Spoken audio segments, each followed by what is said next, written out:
Assalamualaikum warahmatullahi wabarakatuh. Salam sejahtera untuk kita semua. Perkenalkan, kami dari kelompok 7 ingin mempresentasikan tugas ujian tengah semester Bahasa Indonesia dengan tema kalimat efektif. Dengan anggota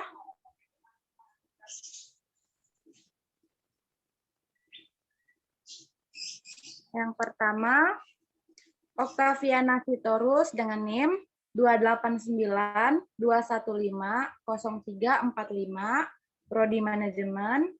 Yang kedua, saya sendiri, Mariela Tokoten, dari Prodi Manajemen dengan NIM 289-215-0249.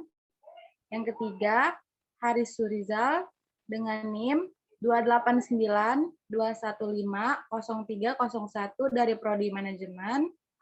Yang keempat, Diba Hairani dengan NIM 289-215-0060 dari Prodi Manajemen.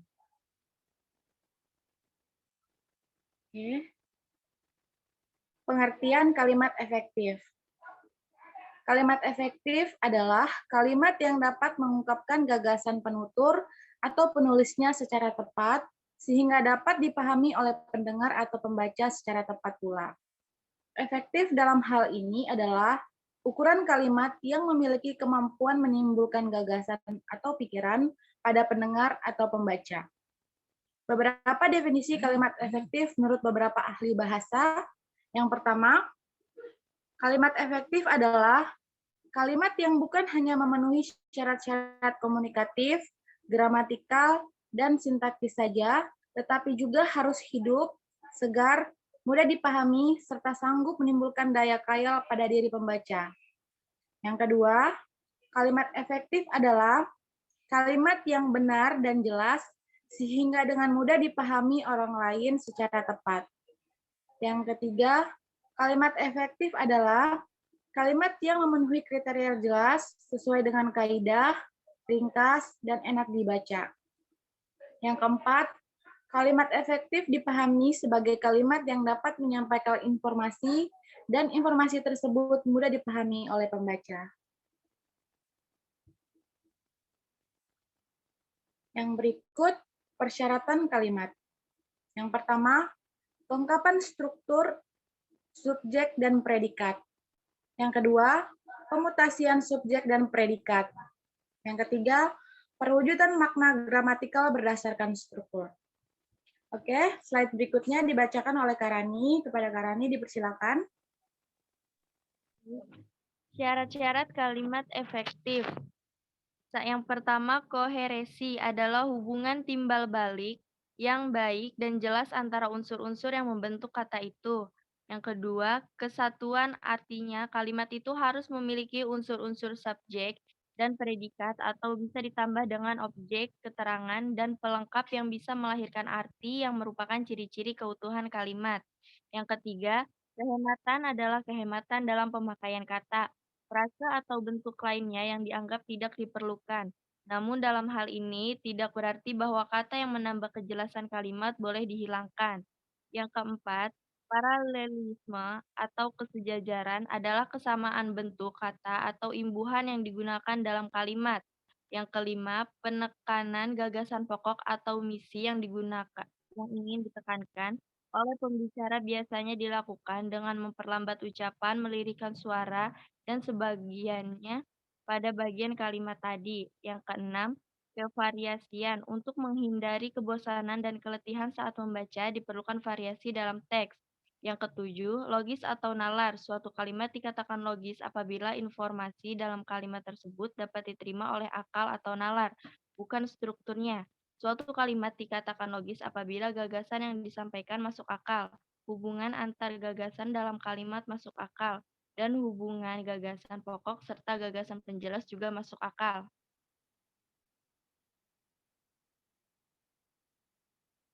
Unsur-unsur kalimat efektif meliputi 3, yaitu subjek adalah bagian kalimat menunjukkan pelaku, tokoh, sosok, atau benda, sesuatu hal, suatu masalah yang menjadi pangkal atau pokok pembicaraan.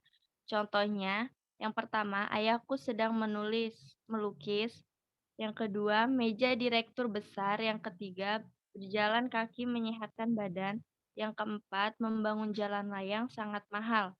Lalu predikat. Predikat adalah bagian kalimat yang memberitahu, melakukan atau tindakan apa, atau dalam keadaan bagaimana subjek atau pelaku atau tokoh atau benda di dalam suatu kalimat. Contohnya, yang pertama, kuda meringkik. Yang kedua, ibu sedang tidur siang. Yang ketiga, putrinya cantik jelita. Lalu objek. Objek adalah bagian kalimat yang melengkapi P objek pada umumnya diisi oleh nomina, frasa nominal, atau klausa. Contohnya yang pertama, Nurul menimang. Yang kedua, arsitek merancang. Lalu yang ketiga, juru masak menggoreng. Unsur-unsur kalimat efektif. Yang pertama, pelengkap. Pelengkap atau P atau komplement adalah bagian kalimat yang melengkapi P. Letak pelengkap umumnya di belakang P yang berupa verba, yaitu Ketua MPR membacakan Pancasila sebanyak proposal berlandaskan Pancasila. Lalu keterangan. Keterangan adalah bagian kalimat yang menerangkan berbagai hal mengenai bagian kalimat yang lainnya, yaitu waktu, tempat, cara, alat, tujuan, penyebab, penyerta, kesalingan, dan simulatif. Struktur kalimat, yaitu struktur kalimat berdasarkan terdiri dari yang pertama pola kalimat dasar, tipe kalimat. Struktur kalimat tunggal terdiri dari pola kalimat tunggal, lalu struktur kalimat majemuk terdiri dari kalimat majemuk setara, kalimat majemuk bertingkat, lalu kalimat majemuk campuran.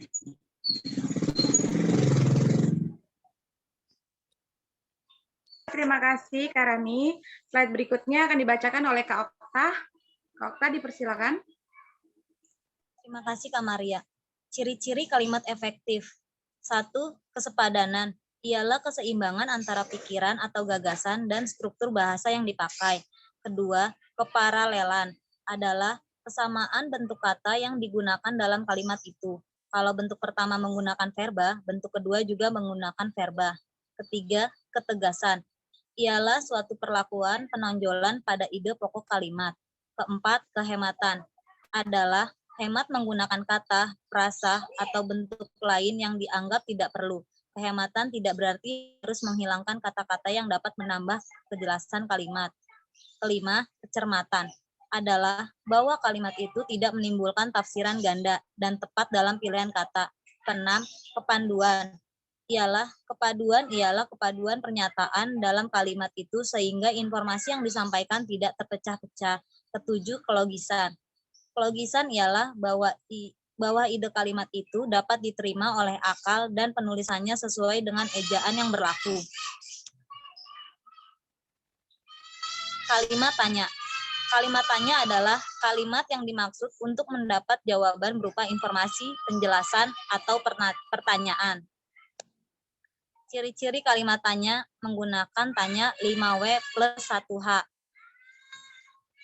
Membalikan urutan kata, menambah kata buka atau tidak, partikel kah, intonasi naik. Macam-macam kalimat tanya.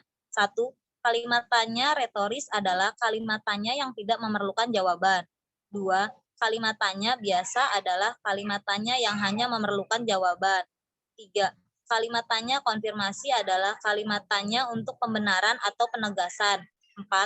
Kalimat tanya klarifikasi adalah kalimat tanya untuk menjernih suatu hal. 5. Kalimat tanya samar adalah kalimat tanya bukan untuk menggali informasi, klarifikasi, dan konfirmasi, melainkan mempunyai maksud tertentu. Kalimat bernalar. Kalimat bernalar merupakan satuan kalimat informasi yang berjalan selaras antara yang disampaikan oleh pihak pertama dapat diterima dengan utuh oleh pihak kedua. Contoh, acara selanjutnya adalah sambutan dari ketua panitia. Waktu dan tempat kami persilahkan.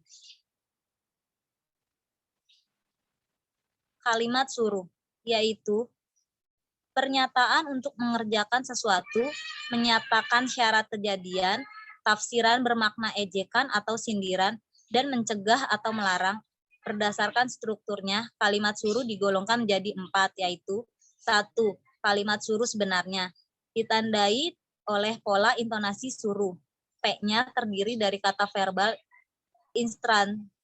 intransitif, partikel lah dapat ditambahkan untuk memperhalus perintah. Sementara S, O, K-nya boleh dipakai, boleh tidak. 2. Kalimat persilahan. Ditandai pola intonasi suruh. Penambahan kata silahkan atau dipersilahkan di awal kalimat. 3. Kalimat ajakan. Sama halnya dengan kalimat persilahan dan kalimat suruh yang sebenarnya kalimat ajakan ini. Berdasarkan fungsinya dalam hubungan situasi, juga mengharapkan suatu tanggapan yang berupa tindakan. Hanya perbedaannya, tindakan itu di sini bukan hanya dilakukan oleh orang yang diajak berbicara, melainkan juga oleh orang yang berbicara atau penuturnya. 4. Kalimat larangan. Kalimat yang menyatakan suatu pencegahan atau larangan dan harus dikerjakan oleh orang yang bersangkutan, serta partikel lah dapat ditambahkan pada kata tersebut untuk memperhalus larangan. Oke, baik. Terima kasih ya Kak Okta. Slide berikutnya akan dibacakan oleh Kak Haris. Pada Kak Haris, dipersilakan. Oke, makasih Kak Maria. Selanjutnya, saya yang teruskan kalimat sederhana dan kalimat luas. Yang pertama, kalimat sederhana dibagi atas 2 bagian, yaitu kalimat yang tak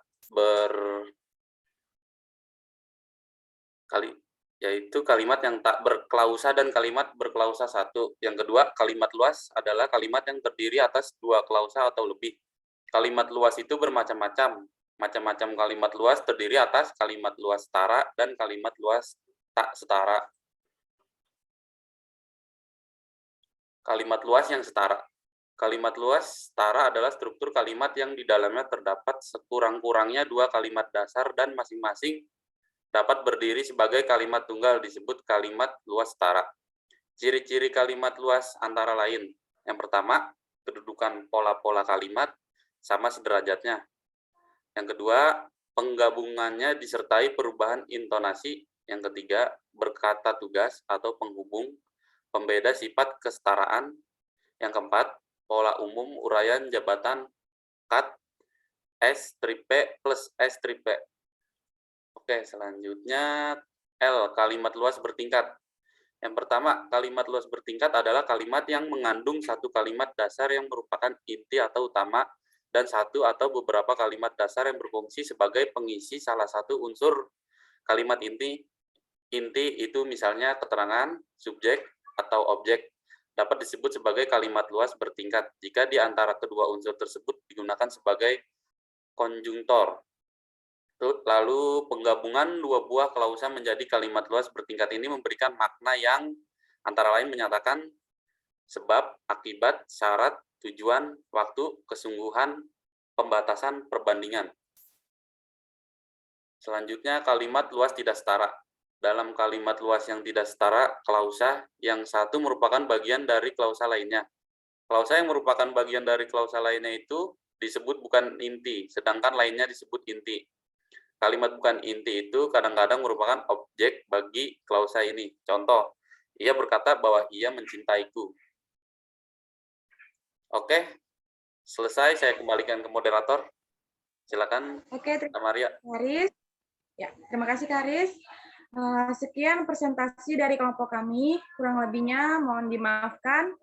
Semoga presentasi kami bermanfaat. Terima kasih.